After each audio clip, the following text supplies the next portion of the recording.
Hello, and today I'm going to show you how I made this Winter Soldier arm using very basic materials.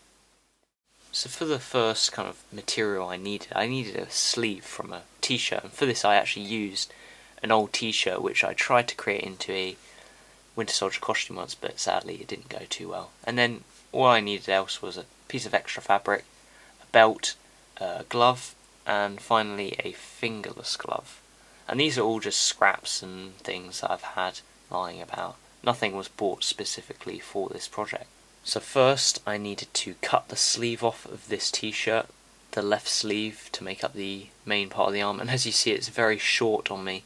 That's what the extra fabric is for. It's just to kind of extend the sleeve out a bit more, so I didn't need to buy a t-shirt specifically for this. And then next I sewed on the glove, and then that was the sleeve pretty much done for the actual, under part of the arm. But the only problem was that the shoulder piece would, flop off a bit. It's got nothing to attach onto.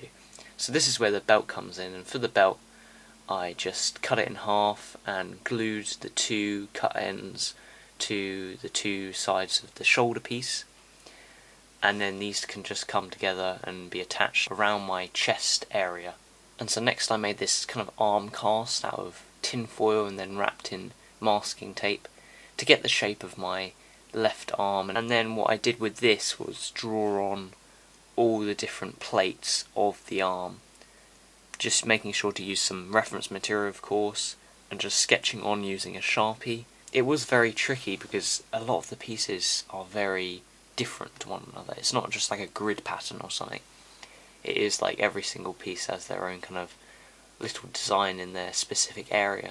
And then once I got through all this process, I cut out all the pieces and transferred them onto some pieces of paper, kneaded them up and numbered them all and added some arrows, cut them out of cardboard, and the arrows are just for me knowing the direction in which they point, because you can think it was very hard. I had like over I think 70 or over 60 definitely pieces that all needed to be organised in their specific way. And then here I'm just using some tin foil and gluing all the pieces onto the non-shiny side, so then that the shiny side can be seen on the pieces. And tin foil was just a kind of cheap way to get that kind of really chrome finish. And if I just spray painted the pieces, they'd still look pretty cardboardy. At least with this you kind of got that metal kind of texture and finish. Then once all the pieces were stuck on, I could cut them out, leaving a perimeter around them, so then that can be folded over afterwards.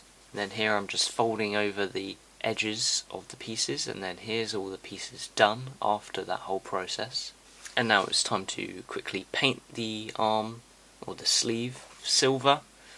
It's not super silver, it's more like grey, but it just gives it a good base coat for all the pieces to be glued on afterwards. And now it was time to glue the pieces onto the sleeve, and for this I wore a leather jacket underneath so I wouldn't get burnt, because if I just had like a thin t-shirt or nothing underneath, then I would get burnt, because even with the leather jacket it was pretty warm still. For this process I needed to have my full concentration on it, because all the pieces were very specific to their area, and although they didn't join, they did kind of all fit together in a way, kind of like a puzzle. So there were some problems along the way, but in the end everything kind of came together nicely. And definitely the hard part of doing all this gluing to my arm was doing the back of the arm, because I needed to have the sleeve on my arm so I knew how much the fabric needed to be stretched. Because if you just, glued them on when the arm is just flat, then when you put it on it just wouldn't work, because the fabric needs to be stretched to then have the pieces glued on. So this was very important that I had it on my arm while I glued it, because it kind of helped to form the pieces to the shape of my arm. So then the next part of the project was spray painting this fingerless glove black, and then cutting some holes in the knuckle areas. And I'm actually using this glove backwards because it's actually a right hand glove, but I need to use it on my left hand. And now I'm just getting some thin card and making some more tinfoil pieces that I can put on the inside of the knuckles, to make it seem like everything under this glove is metallic. And then it was on to the fingertips, and I didn't need to, it was good that I had the fingerless glove because I didn't need to do pieces for the whole hand. I just need to do it specifically for the fingertips. And for this I cut 2 pieces for the top of the fingers, and again 2 pieces for the bottom. The only difference with the bottom pieces is that they're a lot thinner, so my fingers can curl and grip, and the pieces wouldn't get in the way.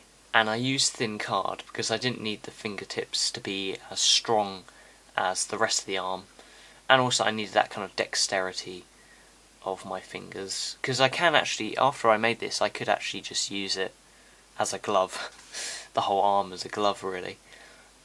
And to be honest, you know, because it's so kind of, I don't know, maybe it's part of it being almost like an insulator in some way.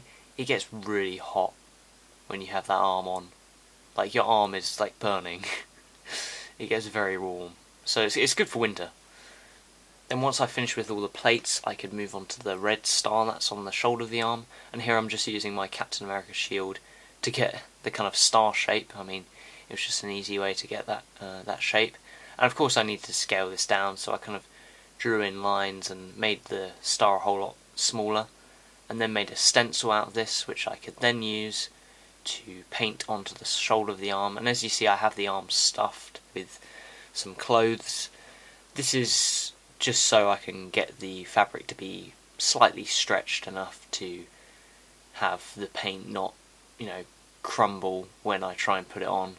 Again, if I just did it on when the arm is flat, then the paint would just crack when I put it on.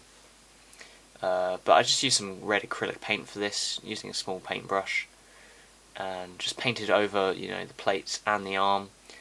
And then once that was done, the arm was pretty much complete.